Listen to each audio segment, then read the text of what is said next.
शक्ति हमें दो दया निधे, कर्तव्य मार्ग पर डट जावें, पर सेवा पर उपकार में हम जगजीवन सफल बना जावें।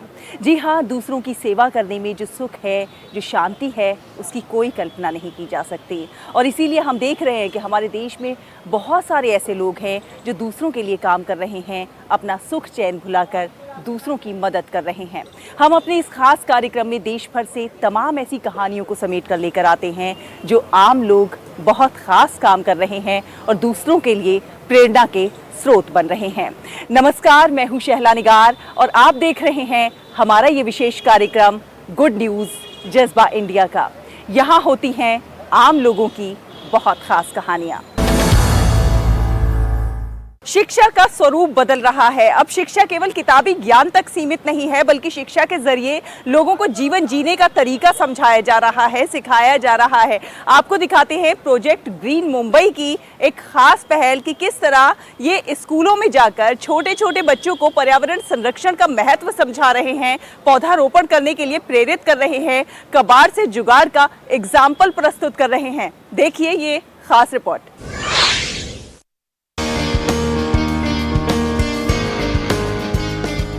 स्कूल में सब्जियां उगाते और प्लास्टिक कचरे का निस्तारण करते ये बच्चे क्लीन और ग्रीन महाराष्ट्र का सपना रखते हैं।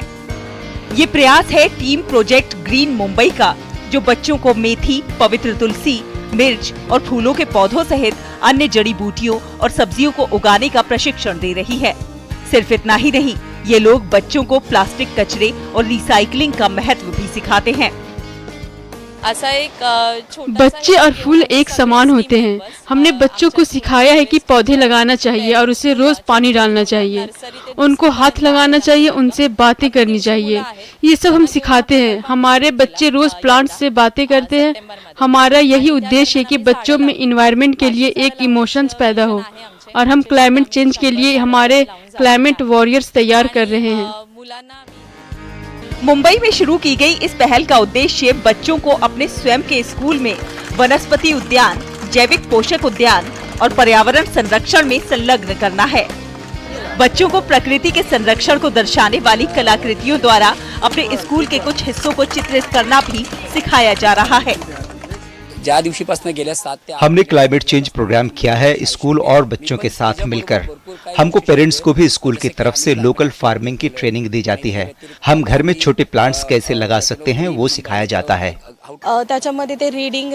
ग्रीन फुल प्रोजेक्ट की वजह से बच्चों को भी पता चल रहा है प्लांटेशन क्यों इम्पोर्टेंट है और आगे जाके क्या कर सकते हैं। प्लास्टिक बैन पर भी बच्चों को सिखाया जाता है कि प्लास्टिक यूज नहीं करना चाहिए।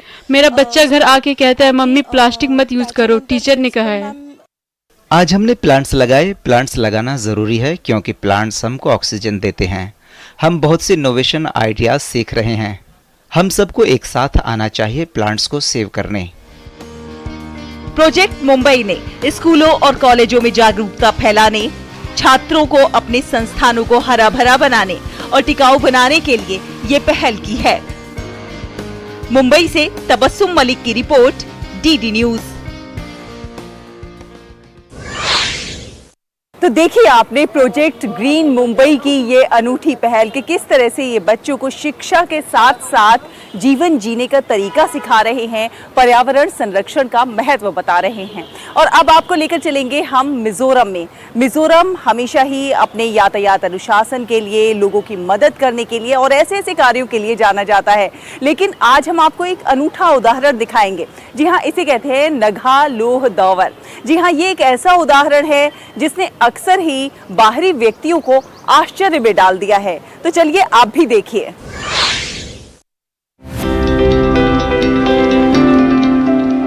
चोरी के प्रयासों को विफल करने के लिए कानून प्रवर्तन हमेशा एक बड़ा मुद्दा रहा है, लेकिन मिजो की नगा लोह दौवर संस्कृति ने अक्सर यात्रियों को आश्चर्यचकित किया है। ये परंपरा वो है जो सभी बाधाओं के बीच ईमानदारी और विश्वास के अस्तित्व को साबित करती है।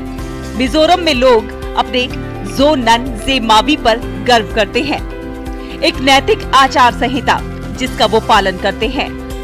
तलब मंगेहना स्थानीय बोली में एक शब्द है जो लगभग परोपकारिता के समान है। जीवन के प्रति हमेशा दयालु, मेहमान नवाज निस्वार्थ और दूसरों की मदद करने के प्रति मिजो लोगों का ईमानदार दृष्टिकोण है। ये उनके दैनिक जीवन में देखा जा सकता है। ये देखिए, राजमार्गों और खेत की मेढ़ों के साथ कोई भी नगाह लोह डावर नामक दुकानों को देख सकता है, जिसका मतलब है बिना दुकानदारों के खरीदारी करना। ये दुकानें बिना किसी का इंतजार किए सड़क किनारे ताजी फसल बेचती हैं।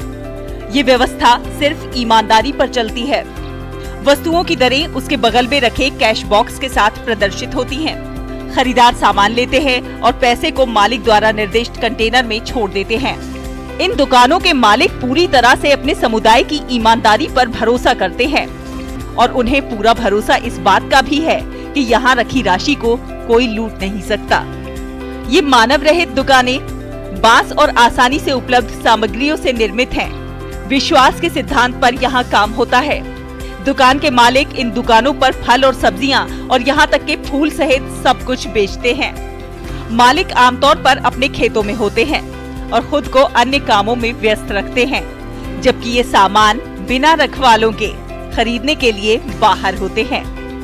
है ना आश्चर्यचकित करने वाली बात, जो ये साबित करती है कि मिजोरम के प्यारे और शांतिपूर्ण राज्य में आस्था और विश्वास कायम है। Bureau report, DD news. तो है ना खास उदाहरण, क्यों ना ऐसा पूरे देश में हो। इसी के साथ यहाँ वक्त एक छोटे से ब्रेक का है। ब्रेक के उस पार कुछ और अच्छी खबरें होंगी। आप देखते रहिए गुड न्यूज, जज्बा इंडिया का।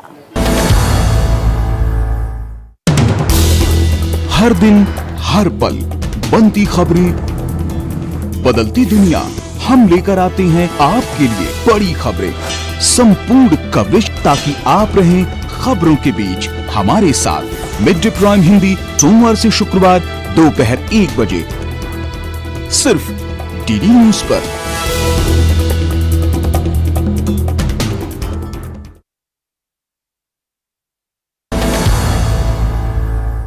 ब्रेक के बाद एक बार फिर आप सभी का बहुत बहुत स्वागत है। आप देख रहे हैं गुड न्यूज, जज्बा इंडिया का। तकनीक के जरिए कैसे ज्यादा मुनाफा कमाया जा सकता है और कैसे पीढ़ियों तक विरासत को संरक्षित किया जा सकता है, इसकी अगर बानगी देखनी हो तो चलिए आपको लिए चलते हैं कर्नाटक में और आपको मिलवाते हैं परशुराम जाजी के परिवार से, जो कि ऑनलाइन माध्यम से किस तरह से विरासत का संरक्षण कर रहे हैं, आपको दिखाते हैं।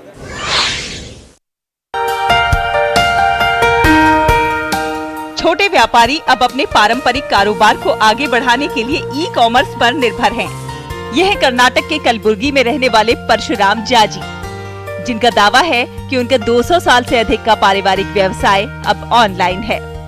परशुराम और उनकी पीढ़ियां कलबुर्गी में कई आयुर्वेदिक उत्पादों, पूजा सामग्री के सामान और सूखे मेवे बनाने में लगी हुई है। लेकिन उनके बेटे मधुसूदन ने व्यवसाय का विस्तार किया और अपने परिवार द्वारा शुरू किए गए व्यापार को हाईटेक तरीके से सभी तक सुलभ पहुंच बनाने की ठानी। इसके लिए मधुसूदन ने पीढ़ियों से चले आ रहे अपने पारिवारिक व्यवसाय से जुड़ी सभी जानकारियों को ऑनलाइन अपडेट किया। मेहनत रंग लाई और व्यवसाय से कई गुना आमदनी में इजाफा हो गया। वो अब इन उत्पादों को देश भर के विभिन्न स्थानों से मंगवाते हैं और कलबुर्गी में अपनी दुकान पर बेचते हैं। इतना ही नहीं, अब मधुसूदन ने ऑनलाइन अपने उत्पादों की व्यापक पहुंच के लिए एक पोर्टल भी लॉन्च किया है। हमारा शॉप स्टार्ट हो गए 1779 विद द नेम परशुराम जाजी फर्म। मैं डॉक्टर मधुसूदन जाजी ये शॉप का कंटिन्यूएशन करता हूँ। अभी मेरा बेटा राघवेंद्र, उनका कंटिन्यूएशन में ये चल रहा है। हमारे पास सब तरफ का हर्ब्स है, रूट, ये जड़ी बूटी का सामान मिलता है। तकनीक की मदद से कैसे ज्यादा मुनाफा कमाया जा सकता है और पीढ़ियों तक विरासत को संरक्षित किया जा सकता है, इसकी बानगी प्रस्तुत कर रहा है परशुराम का ये परिवार। Bureau report, DD news. और जब हम बात कर रहे हैं तकनीक की, तो चलिए कुछ नवाचारों से भी आपको रूबरू कराते हैं। जी हाँ, अक्सर आपने देखा होगा कि साइकिल चलाते समय उसमें जो चेन होती है, जब कोई व्यक्ति पीछे बैठा होता है, अगर उसका कपड़ा उसमें फंस जाता है तो उसके गिरने का भी डर रहता है और कई बार इस तरह के हादसे सामने भी आते हैं। इसी को ध्यान में रखते हुए पंजाब के पठानकोट में कुछ छात्रों ने अपने शिक्षकों के साथ मिलकर एक ऐसी साइकिल का निर्माण किया है जो कि चेन लेस है। जी हाँ, बिना चेन के ये साइकिल चलेगी तो हादसे होने की संभावना भी कम हो जाएगी। अब आपकी साइकिल भी बिना चेन के सड़कों पर रफ्तार भर सकेगी। जी हाँ, ये देखिए, ये तस्वीरें पठानकोट के सरकारी ITI कॉलेज के छात्रों की हैं, जहां 12 छात्रों और प्रशिक्षकों की एक टीम ने चौपहिया वाहन की तरह एक्सेल और शाफ्ट लगाकर एक ऐसी साइकिल तैयार की है जो बिना चेन के चलेगी। SDM हरजिंदर सिंह ने बच्चों द्वारा तैयार की गई चेनलेस साइकिल का निरीक्षण किया और टीम को भविष्य के लिए अनूठे आइडिया पर काम करने के लिए प्रेरित किया। ਇਹਦੇ ਪ੍ਰਤੀ ਨਾ ਅਸੀਂ ਬੜਾ ਹੀ ਇੱਥੇ ਡਿਸਕਸ਼ਨ ਕੀਤੀ ਪ੍ਰਿੰਸੀਪਲ ਸਾਹਿਬ ਨਾਲ, ਇੰਸਟ੍ਰਕਟਰਾਂ ਨਾਲ, ਕਿਉਂ ਨਾ ਅਸੀਂ ਉਹ ਜਿਹਾ ਨੇਕ ਉਪਰਾਲਾ ਕਰੀਏ ਜਿਹਦੇ ਤੇ ਬੱਚਿਆਂ ਨੂੰ ਵੀ ਲੱਗੇ ਕੁਝ ਇਨੋਵੇਟ ਕੀਤਾ ਹੈ, ਬੱਚਿਆਂ ਦੇ ਮਨ 'ਚ ਵੀ ਨਵਾਂ ਆਈਡੀਆ ਆਏ, ਟੀਚਰਾਂ ਦੇ ਵੀ ਆਉਣ, ਪ੍ਰਿੰਸੀਪਲ ਦੇ ਹੋਏ, ਤੇ ਇਹਦੇ ਨਾਲ ਅਸੀਂ ਅੱਜ ਜਿਹੜੇ ITI ਬॉयਜ਼ ਹੈ ਬੱਚਿਆਂ ਨੇ बड़े ही हौसले नाल अपना चेनलेस साइकिल डेवलप किया है। गौरतलब है कि यहाँ छात्रों में अपार कौशल संभावनाएं हैं। वो नित नवाचार कर रहे हैं और इसीलिए छात्रों को प्रोत्साहन देने में प्रधानाचार्य भी कोई कोर कसर नहीं छोड़ते। ਤੇ ਉਮੀਦ ਕਰਦਾ ਕਿ ਅੱਗੇ ਤੋਂ ਜਿਹੜੇ ਬਾਕੀ ਜਿਹੜੇ ਵੀ ਦਰਸ਼ਕ ਦੇਖਣ ਵਾਲੇ ਆ ਉਹ ਇਹ ਦੇਖਣ ਕਿ ਹਾਂ ਯਾਰ ITIs ਦੇ ਵਿੱਚ ਵੀ ਉਹ ਸਭ ਕੁਝ ਅਵੇਲੇਬਲ ਹੈ, ਅਸੀਂ ਕਰ ਸਕਦੇ ਹਾਂ, ਕਿਉਂਕਿ ਇੱਥੇ ਪ੍ਰੈਕਟੀਕਲ ਟ੍ਰੇਨਿੰਗ ਹੈਗੀ ਆ। तो आने वाले समय ਦੇ ਵਿੱਚ ਵੀ ਹੁਣ ਜਿਹੜੀ ਵੀ ਇੰਡਸਟਰੀ ਜਾਂਦੇ ਤਾਂ ਸਭ ਤੋਂ ਪਹਿਲਾਂ ਇਹ ਪੁੱਛਿਆ ਜਾਂਦਾ ਕਿ ਤੈਨੂੰ ਹੱਥੀਂ ਕੰਮ ਆਉਂਦਾ ਕਿ ਨਹੀਂ ਆਉਂਦਾ। तो ਜਿਸ ਤਰ੍ਹਾਂ ਦੇ ਪ੍ਰੋਗਰਾਮ ਚੱਲਣਗੇ ਬੱਚਿਆਂ ਤੇ ਰੁਝਾਨ ਵਧੇਗਾ ਟ੍ਰੇਨਿੰਗ ਦਾ, ਤੇ ਇਸੇ ਤਰ੍ਹਾਂ ਅਸੀਂ ਸਾਰੇ ਖੁਸ਼ਹਾਲ ਹੋਵਾਂਗੇ, ਪੰਜਾਬ ਦੇ ਵਾਸੀ ਖੁਸ਼ਹਾਲ ਹੋਵਾਂਗੇ। ਆਪਣੇ ਹੱਥੀਂ ਆਪਣਾ ਰੁਜ਼ਗਾਰ अगर ਅਸੀਂ ਤਿਆਰ कर सकिए, काम कर सकिए, यही साडी मंशा है। साइकिल तैयार करने में 2 हब और एक एक्सेल, साइकिल की गरारी और एक मोटरसाइकिल की गरारी को वेल्डिंग के जरिए जोड़कर चेन की जगह फिट किया गया है। दरअसल इन छात्रों को प्रशासन की ओर से इनोवेटिव आइडिया पर काम करने के लिए प्रोजेक्ट मिला था, जिसके तहत वो बिना चेन की साइकिल तैयार करने में जुट गए। छात्रों के मुताबिक चेन की लाइफ कम होती है और 1-2 साल में उसके टूटने का खतरा भी ज्यादा रहता है। इसके साथ ही अक्सर चेन में कपड़ा फंसकर हादसे होने का डर भी बना रहता है। ऐसे में बिना चेन की साइकिल लोगों के लिए कारगर और उपयोगी साबित होगी। छात्रों का कहना है कि कॉलेज ऐसी शिक्षा प्रदान कर रहा है जो व्यवहारिक रूप से छात्रों के काम आ सके और छात्र तकनीकी रूप से कुशल बन सके। मैं सर इस ITI ਵਿੱਚ ਪੜ੍ਹਦਾ, ਪਠਾਨਕੋਟ ਗਵਰਨਮੈਂਟ ITI। ਸਾਡੇ sir Ranveer sir, Daljit sir, Ramesh sir, Jagdish sir, ਆਪਾਂ ਸਾਰਿਆਂ ਦੀ ਹੈਲਪ ਦੇ ਨਾਲ ਆਪਾਂ ਇੱਕ ਨਵਾਂ ਚੈਨਲੈਸ ਸਾਈਕਲ ਤਿਆਰ ਕੀਤਾ ਹੈ। ਸਾਡੀ ਇਦਾਂ ਹੀ ਸਰ ਬਾਕੀ ਸਾਰਿਆਂ ਦੀ ਕੋਸ਼ਿਸ਼ ਦੇ ਨਾਲ, ਬਾਕੀ ਟੀਚਰ ਦੀ, ਪ੍ਰਿੰਸੀਪਲ ਸਰ ਦੀ ਜਾਂ ਬਾਕੀ ਪੰਜਾਬ ਸਟੇਟ ਦੀ ਹੈਲਪ ਦੇ ਨਾਲ ਅਸੀਂ ਹੋਰ ਵੀ ਅੱਗੇ ਆਉਣ ਵਾਲੇ ਸਮੇਂ 'ਚ ਹੋਰ ਵੀ ਨਵੀਆਂ ਚੀਜ਼ਾਂ ਦੀ ਡਿਵੈਲਪ ਕਰਾਂਗੇ। नवाचार न सिर्फ नए उत्पादों से दुनिया को रूबरू कराते हैं, बल्कि रचनात्मकता और भविष्य के बेहतर संभावनाओं की वानगी भी प्रस्तुत करते हैं। पठानकोट से रजनीश की रिपोर्ट, DD न्यूज। तो चलिए आप भी उठाइए बिना चेन की साइकिल का मजा। इसी के साथ यहाँ वक्त एक छोटे से ब्रेक का हुआ है। ब्रेक के उस पार कुछ और अच्छी खबरों का सिलसिला जारी रहेगा। आप देखते रहिए गुड न्यूज जज्बा इंडिया का। हर दिन हर पल बनती खबरें, बदलती दुनिया, हम लेकर आते हैं आपके लिए बड़ी खबरें, संपूर्ण कवरेज, ताकि आप रहें खबरों के बीच हमारे साथ। मिड डे प्राइम हिंदी सोमवार से शुक्रवार दोपहर 1 बजे सिर्फ DD न्यूज पर।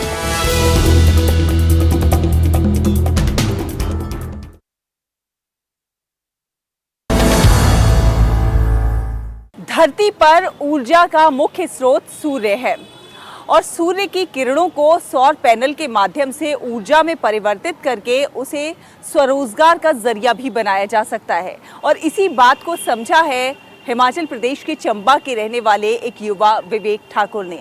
उन्होंने किस तरह से सौर ऊर्जा के जरिए स्वरोजगार को अपनाया और अपनी आर्थिकी को सशक्त करने का माध्यम बनाया। कुछ कर गुजरने की तमन्ना हो तो कोई भी काम आसानी से किया जा सकता है। कुछ ऐसा ही कर दिखाया है भटियात विधानसभा क्षेत्र के मेल गांव के रहने वाले विवेक ठाकुर ने। उन्होंने अपनी बंजर भूमि में हिम ऊर्जा योजना के तहत ground mounted solar power plant लगाया है।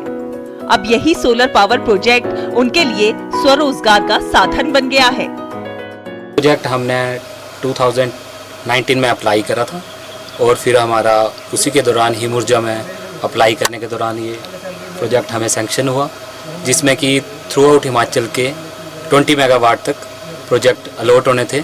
और ये डिस्ट्रिक्ट चंबा का फर्स्ट प्रोजेक्ट है जो यहाँ पर मेल गांव में लगा है। ये आधा मेगावाट का प्रोजेक्ट है, 500 किलोवाट का। तो ये हमें गर्मियों के दिनों में काफ़ी जनरेशन देता है, काफ़ी फ़ायदा देता है। साथ में इसमें हमने 3 से 4 लोगों को, लोकल्स को ही आजीविका प्रोवाइड करवाया है। और साथ में ये 25 ईयर तक हिमाचल स्टेट गवर्नमेंट इलेक्ट्रिसिटी के साथ हमारा PPA हुआ है, और जिसमें कि वो पर यूनिट हमसे 3.38 के हिसाब से परचेज़ कर रहा है, जो कि 25 ईयर तक वो परचेज़ करेगा। और ये काफ़ी अच्छा है। इस सोलर प्रोजेक्ट में 710 मोनोवोल्टिक प्लेटें लगी हैं, जिन पर सूर्य की रोशनी पड़ती है और इन प्लेटों के माध्यम से सौर ऊर्जा विद्युत ऊर्जा में रूपांतरित होकर ट्रांसफार्मर में जाकर ऑन ग्रिड के माध्यम से राज्य विद्युत बोर्ड को भेज दी जाती है। राज्य विद्युत बोर्ड के साथ 25 वर्ष के लिए बिजली खरीद का समझौता हुआ है, जिससे विवेक अब बेहतर आमदनी अर्जित कर रहे हैं।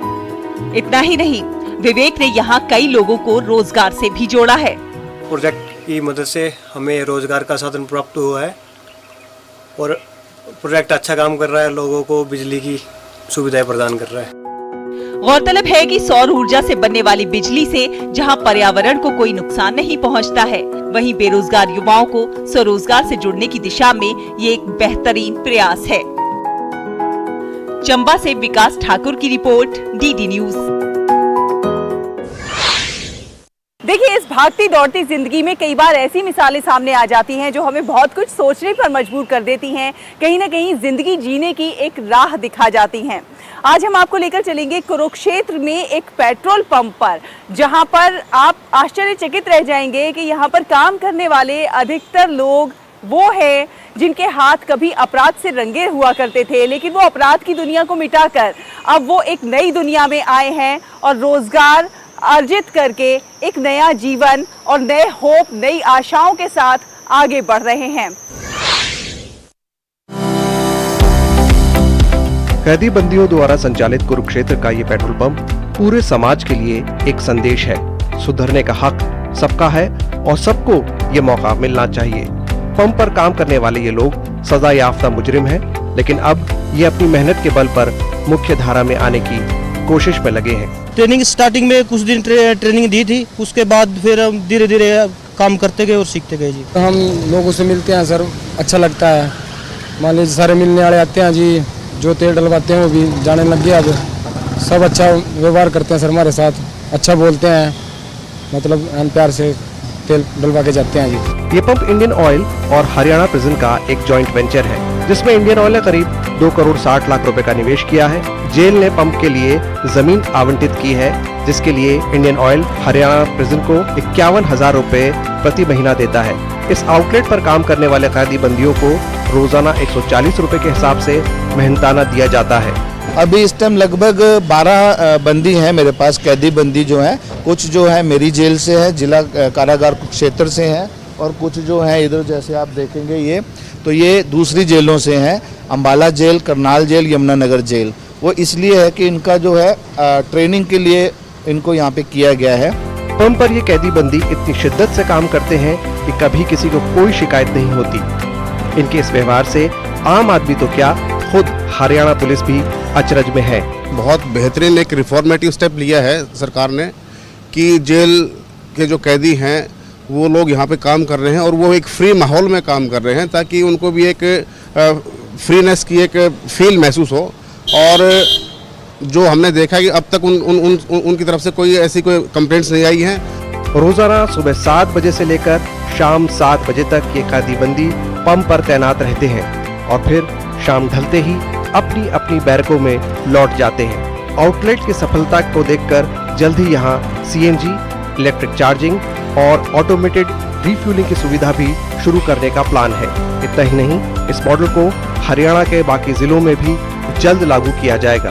एक मशहूर हिंदी फिल्म थी 2 आंख 12 हाथ, जिसमें दिखाया गया था कैसे अपराधियों को सुधार करके एक आम इंसान बनाया जाता है।